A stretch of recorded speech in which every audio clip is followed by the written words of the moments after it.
And among the most enthusiastic professionals in this field, there is one that I met in the last few years, Paul Rogers from OCS Glazing and Facade, a consultancy firm located in Sweden.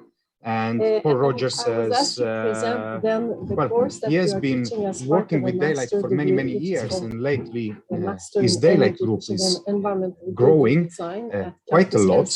But I think I should leave the word to him so he can introduce himself, and he will speak about what is today being a daylight specialist, what was yesterday, what is today, and what it will be in the future. I thought I could just give a little bit an introduction about Lund University. I'm just going to try to Lund share my screen here. Is a great university. It has been ranked 87th in the world in the QS World University ranking in 2022. This makes Lund University can everybody see my screen university in Sweden and one of the two Swedish universities currently in the top 100. My name is Paul Rogers, and just I'm a daylight specialist at QS ACC Glass and Facade in Stockholm. I had a group of 8 daylight specialists. I've been working in the building industry for about 25 years now, and the last 15 years as a full-time daylight consultant. Therefore, in the top 7% just now we've got an active universities that are ranked in the top somewhere between 200 and 250 26,000 universities. But you have to wonder, it hasn't always been this way. How did it get? This? So I've been around for a while. For your information, and I've seen a lot of change in the industry. Produced 4 Nobel and I hope you agree that to know where you're going, it's very useful to see where you've been. So that's why I put together this presentation today. Daylight specialist, past, present, future. Now, I'll be talking mainly about the Swedish context today, but I think it is true there's a lot of parallels to be drawn and lessons to be learned for other countries. Now, before I go too far, I have to give a little bit of credit where credit is due. I put this presentation together with my 8-year-old daughter, Lily. I'm always helping her with her homework, so I figure it was about time she gave me a little help with mine. So our story starts when years began with a 9, or sorry, began with a 1. I don't know how many of you remember that, but it was a while ago. We have 9 faculties. And I came out of the University of Manitoba in Canada School of Architecture with a master's degree. I just completed my thesis on regarding microclimate, but I had a background with energy and daylight as well. But when I came out into the market, there just doesn't seem to be much interest. Of course, I'm from a part with the little French part of the country, so there's the French there as well. And we have so I got in a plane and I went to this country, Switzerland. Wait, no, that's not right. It's Sweden. A lot of North Americans have trouble with those two. Very close to Copenhagen. So arriving in beautiful Stockholm, the question was the same. Also have a campus in people were interested in microclimate daylight. A smaller city. But of course, the language changed, but the answers were more or less the same as well. So I like to work, and I had a permit, a working permit. Course is part of, as so I said before, I took a job at an architectural firm, making architectural renderings. A 2-year program. This was fine in the beginning. It paid the bills, but over the years, I made a lot of the program started in 2012. Now, of course, architectural renderings, they tend to idealize performance. And this wasn't at all what I was about. So this made me, I didn't really realize it, but I was starting to become dissatisfied with my job. And after a few years, I realized I was very, very dissatisfied. Sometimes it's less, sometimes it's more. But then my luck changed. Around 2009, the architectural firm I was working at was lucky enough to get a BRIAM project. Out of these, maybe and I was involved in that project. They educated me at the end. And that project was the Mall of Scandinavia. And one of the credits they were going after was, in fact, the daylight credit. So over the summer, I studied, read back with a little more radiance, started to experiment. And that was really the start for me. Graduates. Now, it wasn't long after that that maybe a big most of them, many of them domestic come from other countries, environmental certification scheme was launched in Sweden. Changed the landscape and of the, in this scheme, daylight was a required point. Now, it was a very popular scheme. So link here there was started to be a little bit of demand. Master's program, if you are interested. And then what that did is it woke up the permit authorities. Next thing I knew, the second half of the everybody was screaming for daylight reporting. Daylighting and lighting of buildings. where there's a big blue arrow. But there are other courses in that program, such as energy use and thermal But there were comfort, spin-offs as well. safety, There's also an interest in solar heat passive gains house, and direct sunlight and solar access. quality, energy Now, efficient everything renovations, wasn't perfect. And so forth. There was definitely a lack of knowledge in the discipline. And so now focusing more on I decided to this get together with other specialists in the area the aim of this course and discuss is our basically questions. to introduce key concepts We launched a about group human called vision, visual on LinkedIn. perception, non-visual effects It's of light, in Swedish, optometry, the title, but lighting the majority of the calculations, dialogue is in lighting English. measurements, and physical modeling. So I invite and everybody simulation to join. tools. And It wasn't soon there is also after an overview that other of experts key design began to take principles a and look. strategies for a successful daylight And then soon utilization other and people joined. integration building design. Right and with the now, it's over electric light 500 system. members.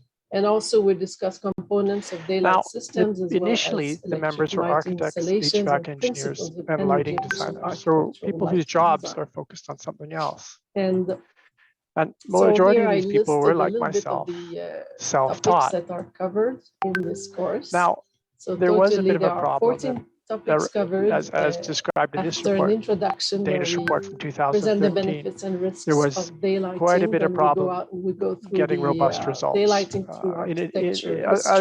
As a discipline, then there was we a have lot a of course about questioning photometry, about about color, and then we how well we introduce were the doing our fundamentals jobs. of daylighting. But meanwhile, in So there we talk Helsingborg, about at the sky Lund models, campus, for example, Marie-Claude, and then daylight later metrics. Nico, And then we're starting to about educate quality, people how to measure it, how to evaluate it.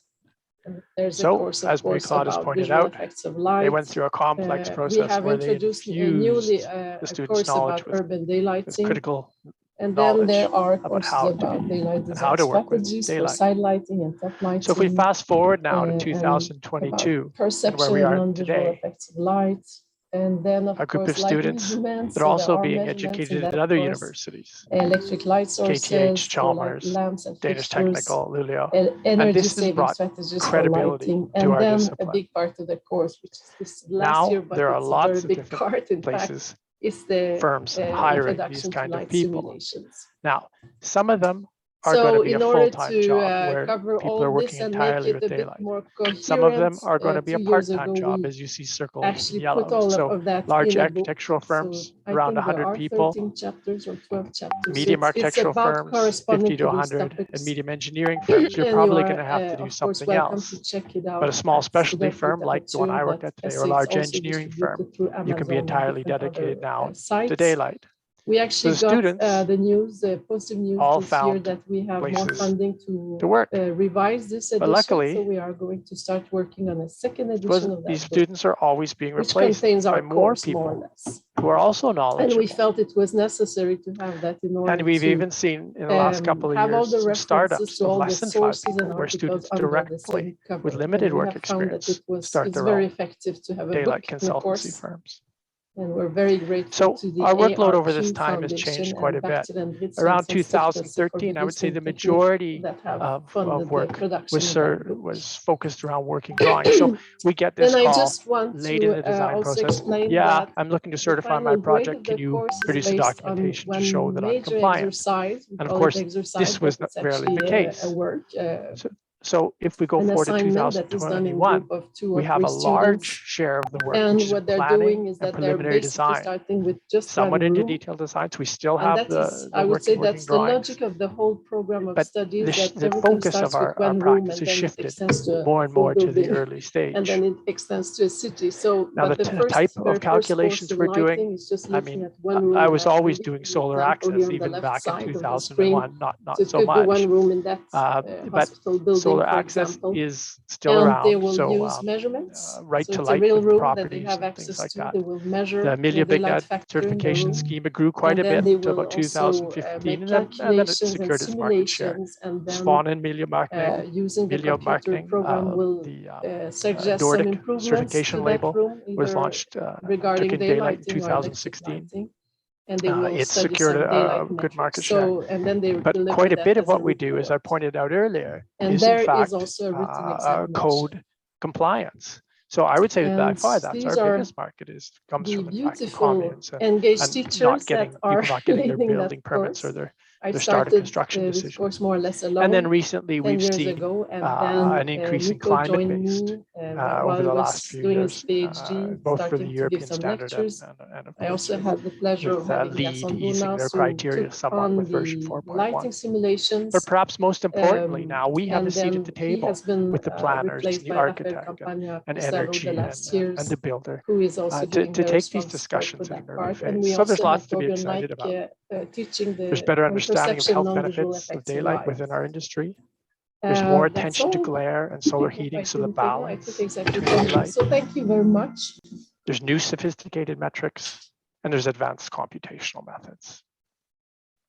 So what we're doing today, I can pretty well assure you, will be very different in the future. When I say future, I'm talking about 10 years when I compare to what I was doing 10 years ago. But I urge daylight specialists to not get too comfortable. I don't want to be the victim of, well, what I would call the push button hobbyist. The push button hobbyist is somebody who's 99.9% of their job is something else. So it could be energy or it could be architecture. But they're looking to the job of the daylight specialist as well. And of course, the tools are becoming very, very easy to use, more and more simple, super easy, in fact, and cheap.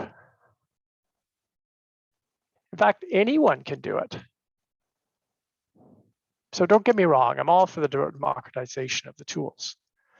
But it's important that we ensure quality control and that we don't have blind faith in the metrics. If we have blind faith in the metrics, then we're just chasing numbers. Our understanding needs to go beyond that. So what does a daylight specialist offer? What do we bring to the table? Well, this is the golden slide. If you remember anything from this presentation, this is it. It's our expertise, our knowledge about regulations and certification systems, recent rulings and interpretations, and our strategy with negotiation with authorities. And then finally, with design advice. Now, when I say design advice, I think it's very important that we have a deep understanding of daylight quality, to go beyond the metrics, to move the discussion from compliance to what is more or less to have an understanding of the daylight spirit of the building. All buildings have this. And it's that sort of fundamental level that we need to be working. Because clearly there's more to daylight than the results of a calculation. And that is what we bring as daylight specialists. Thank you for watching.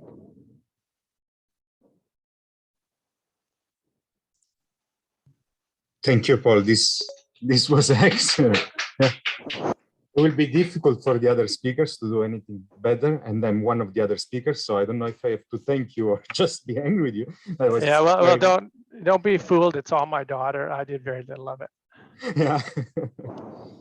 Thank you so much. I think it was an inspiring presentation, and you touched the point there. Yeah. Don't get fooled by metrics. And if I can make a small advertisement for NLITED here, I can also add that Paul has been producing a very interesting lecture for our online teaching called Beyond the